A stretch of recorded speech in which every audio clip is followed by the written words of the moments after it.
नमस्कार दोस्तों, आप सभी का बहुत बहुत स्वागत है इस बेहद खास विजनरी और बिजनेस ट्रांसफॉर्मिंग पॉडकास्ट में।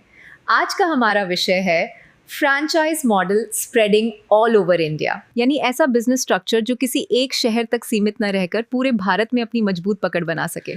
आज हमारे साथ हैं एक ऐसे dynamic entrepreneur, brand builder, publishing visionary और एक्सपेंशन स्ट्रैटेजिस्ट जो सिर्फ बिजनेस नहीं बनाते बल्कि सिस्टम्स बनाते हैं। डॉक्टर पंकज जग्या जी, आपका बहुत बहुत स्वागत है। आज हम विस्तार से समझेंगे कि एक कंपनी कैसे सुपर डिस्ट्रीब्यूटर और एजेंट मॉडल के माध्यम से पूरे भारत में अपना नेटवर्क फैला सकती है। हम ये भी जानेंगे कि फ्रैंचाइज मॉडल केवल अर्निंग का तरीका नहीं बल्कि ब्रांड मल्टीप्लिकेशन का सबसे पावरफुल रास्ता कैसे बन सकता है। बहुत बहुत धन्यवाद मिस मैरी जी। ये विषय सिर्फ बिजनेस ओनर्स के लिए नहीं बल्कि उन सभी लोगों के लिए महत्वपूर्ण है जो लिमिटेड रिसोर्सेज के बावजूद नेशनल लेवल ग्रोथ का सपना देखते हैं। आज हम इस पूरे मॉडल को step by step practical examples के साथ और पूरी क्लैरिटी के साथ डिस्कस करेंगे। डॉक्टर पंकज जी, सबसे पहले मैं आपसे यही समझना चाहूंगी कि किसी भी कंपनी को फ्रैंचाइज या चैनल पार्टनर मॉडल की जरूरत आखिर क्यों पड़ती है?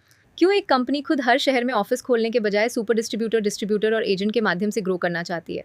क्या ये सिर्फ एक्सपेंशन का तरीका है या इसके पीछे कोई बड़ी स्ट्रेटेजिक सोच भी होती है? बहुत ही महत्वपूर्ण सवाल है क्योंकि यहीं से पूरी स्ट्रैटेजी शुरू होती है। देखिए, जब कोई कंपनी सिंगल सिटी या सिंगल ऑफिस से काम करती है तो उसकी ग्रोथ एक सीमा तक ही रहती है। लेकिन जैसे ही कंपनी पूरे भारत में जाना चाहती है उसे man power, local presence, relationship building, customer acquisition और ऑपरेशनल रीच की जरूरत होती है। अब अगर कंपनी हर शहर में अपना ऑफिस खोले, स्टाफ रखे, रेंट दे, लोकल मार्केटिंग करे तो इन्वेस्टमेंट बहुत बड़ा हो जाता है। यही फ्रैंचाइज या channel partner model game changer बनता है। इस मॉडल में कंपनी अपनी brand power, systems, pricing, training और प्रोडक्शन देती है जबकि लोकल पार्टनर मार्केट डेवलप करता है। मतलब कंपनी का बर्डन कम होता है और स्पीड ऑफ एक्सपेंशन कई गुना बढ़ जाती है। दूसरी बात, हर स्टेट और सिटी की मार्केट साइकोलॉजी अलग होती है। लोकल पार्टनर्स उस मार्केट को ज्यादा बेहतर समझता है। उदाहरण के लिए पंजाब में स्कूल पब्लिशिंग का पैटर्न अलग हो सकता है जबकि महाराष्ट्र में कॉर्पोरेट प्रिंटिंग की डिमांड ज्यादा हो सकती है। सही कहा। अगर लोकल पार्टनर मौजूद है तो कंपनी को मार्केट एंट्री बहुत आसान हो जाती है। तीसरी बात, इस मॉडल से कंपनी एसेट लाइट तरीके से एक्सपैंड करती है, यानी कम फिक्स कॉस्ट में बड़ा बिजनेस नेटवर्क खड़ा कर सकती है। तो फ्रैंचाइज मॉडल केवल एक्सपेंशन नहीं है